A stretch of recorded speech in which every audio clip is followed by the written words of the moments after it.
Do you need to be worried about tuna and mercury? Yes. Why is mercury bad? I'll talk about that in a second. And will you always need to be worried about mercury and tuna? Maybe not. So first of all, mercury is bad. You don't want to have too much of it in your body. It can do weird things to your nervous system. And this is especially bad because you might not notice immediately, but typically you need a situation where you're eating more than the recommended amount of tuna for a pretty long time for there to be symptoms that arise. But you definitely don't want to have a really regular process of eating high amounts of high mercury fish. Tuna is probably the biggest concern. It's at the top of the food chain. Tuna are predator fish. They're crazy. They eat fish that have eaten fish that have eaten fish, and at each step, mercury accumulates because the mercury sticks around in the tissues. So a tuna is going to need to eat many, many times its weight in fish in order to survive, but all of that fish, all that mercury that's in those smaller fish is going to stick around because it's a particularly sticky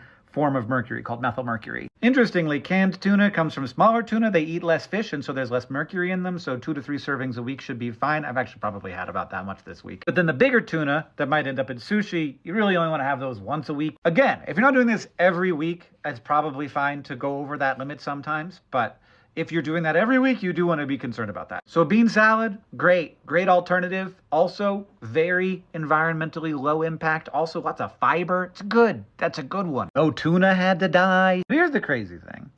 Tuna don't naturally have a bunch of mercury in them. They naturally have some mercury in them because there's going to be mercury from like volcanic eruptions or something. But most of the mercury in the oceans, and thus most of the mercury in the tuna, comes from burning coal. There's mercury in the coal, and then when you burn it, it goes out the smokestack, and then it lands in the oceans, and then it gets taken up by plankton, which gets eaten by fish, which gets eaten by fish, which gets eaten by fish, which eventually gets eaten by tuna. So, if we can get this world off of coal, which is happening, slowly, but it's happening, there could be a future for you where you don't have to worry about mercury and tuna.